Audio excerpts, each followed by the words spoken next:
YSRCP MLA రోజాను ఏడాది పాటు suspend చేసే విషయంలో నిబంధనలకు వ్యతిరేకంగా అసెంబ్లీ వ్యవహరించిందని రాష్ట్ర హైకోర్టు ప్రాథమికంగా నిర్ధారణకు వచ్చింది. రోజాను సస్పెండ్ చేస్తూ అసెంబ్లీ చేసిన తీర్మానాన్ని తాత్కాలికంగా సస్పెండ్ చేసింది. అసెంబ్లీకి హాజరయ్యేందుకు రోజాకు వెసులుబాటు కల్పించింది. సస్పెన్షన్ విషయంలో వైఎస్ఆర్సీపీ ఎమ్మెల్యే రోజాకు ఊరట. సస్పెన్షన్ కొట్టేస్తూ హైకోర్టు మధ్యంతర ఉత్తర్వులు. హైకోర్టు ఆదేశాలను అసెంబ్లీ కార్యదర్శికి అందజేసిన రోజా. నిబంధనలకు విరుద్ధంగా సభ వ్యవహరించిందన్న హైకోర్టు. విరుద్ధంగా వ్యవహరించారని ప్రాథమిక నిర్ధారణ. 4 వారాల తరువాత మళ్లీ కేసు విచారణ. డిసెంబర్ 18, 2015న అసెంబ్లీ నుంచి రోజా సస్పెన్షన్. ఏడాది పాటు సస్పెండ్ చేస్తూ తీర్మానం చేసిన అసెంబ్లీ. వైఎస్ఆర్ కాంగ్రెస్ పార్టీ ఎమ్మెల్యే రోజా చేస్తున్న న్యాయ పోరాటం ఫలించింది. ఏడాది పాటు రోజాను సస్పెండ్ చేయడం నిబంధనలకు విరుద్ధంగా ఉందని రాష్ట్ర హైకోర్టు ప్రాథమిక నిర్ధారణకొచ్చింది. రోజాను సస్పెండ్ చేస్తూ డిసెంబర్ 18, 2015న అసెంబ్లీ చేసిన తీర్మానాన్ని తాత్కాలికంగా సస్పెండ్ చేస్తూ హైకోర్టు మధ్యంతర ఉత్తర్వులు జారీ చేసింది.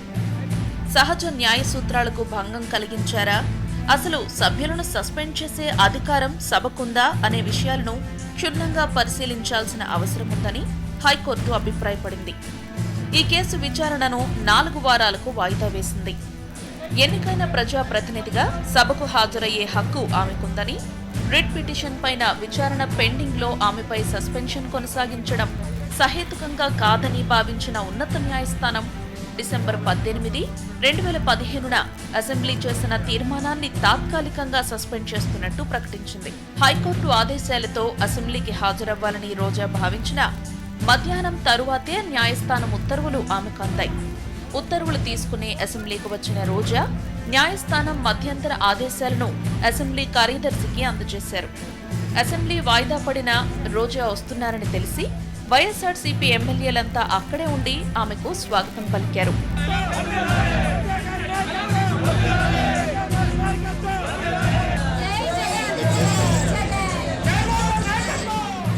హైకోర్టు ఆదేశాలను రోజా తరపున వాదించిన సుప్రీంకోర్టు సీనియర్ న్యాయవాది ఇందిరా జయసింగ్ స్వాగతించారు. రాజ్యాంగాన్ని గౌరవించాల్సిన బాధ్యత అందరిపై ఉందని అన్నారు. I'm happy that I've been able to contribute in some small way to the vindication of the Constitution of India and the status and stature of MLAs in an assembly has been restored to its rightful place. High court దగ్గర మీడియాతో మాట్లాడిన MLA RK రోజా high court ఆదేశాలతో న్యాయంపై తనకున్న నమ్మకం రెట్టింపైందని అన్నారు. ఈ విజయం నాది మాత్రమే కాదు, నా నియోజకవర్గ ప్రజలది. ఎందుకంటే నేను వాళ్ళకి రిప్రజెంట్ చేస్తూ అసెంబ్లీలో ఎమ్మెల్యేగా ఉన్నాను కాబట్టి నా హక్కుల గురించి ఆలోచించి ఈరోజు హైకోర్టు నా ప్రజలకు న్యాయం చేయాలంటే నేను అసెంబ్లీలో ఉండాలి కాబట్టి నేను అసెంబ్లీకి వెళ్ళే విధంగా ఈరోజు నాకు స్టే ఇచ్చి మరి అసెంబ్లీకి వెళ్ళే అవకాశాన్ని కల్పించినందుకు న్యాయస్థానానికి కృతజ్ఞతలు తెలియజేసుకుంటున్నాను.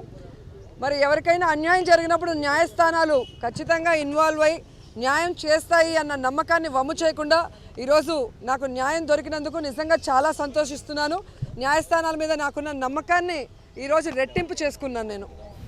మరోవైపు ఏపీ ప్రభుత్వం అప్పీల్ చేయనుందన్న వ్యాఖ్యలపై తమకు న్యాయ వ్యవస్థపై నమ్మకం ఉందని రోజా స్పష్టం చేశారు. నో ప్రాబ్లం అండి, మరి అది కోర్టుకి అన్నీ తెలుసు. ఈ కేసులో ఏం జరుగుతుంది, ఏం జరిగింది అనేది అందరికీ కూడా బాగా అర్థమైంది కాబట్టి ఈరోజు ఈ ఆర్డర్ రావడం జరిగింది. సో వాళ్ళు అప్పీల్ చేసుకున్నా కూడా మళ్ళీ మేము కోర్టులో న్యాయం కోసం పోరాడతాం. ఎందుకంటే వ్యవస్థ మీద మాకు న్యాయ వ్యవస్థ మీద నమ్మకం ఉంది కాబట్టి ఖచ్చితంగా మాకు న్యాయం జరుగుతుంది. ఏడాది పాటు తనను సస్పెండ్ చేస్తూ అసెంబ్లీ చేసిన తీర్మానంపై రోజా న్యాయ పోరాటం చేస్తున్నారు. రూల్ నెంబర్ 340 కింద ఏడాది పాటు సస్పెండ్ చేసే అధికారం అసెంబ్లీకి లేదని రోజా వాదించారు. ఈ విషయమై హైకోర్టులో ఆశించిన ఫలితం రాకపోవడంతో సుప్రీంకోర్టును ఆశ్రయించారు. రోజా వాదనను పరిగణలోకి తీసుకున్న సుప్రీంకోర్టు తక్షణం పిటిషన్పై విచారణ చేపట్టాలని రాష్ట్ర హైకోర్టుకు మంగళవారం ఆదేశాలు జారీ చేసింది. రోజా సస్పెన్షన్పై హైకోర్టులో బుధవారం సుదీర్ఘ వాదనలు జరిగాయి.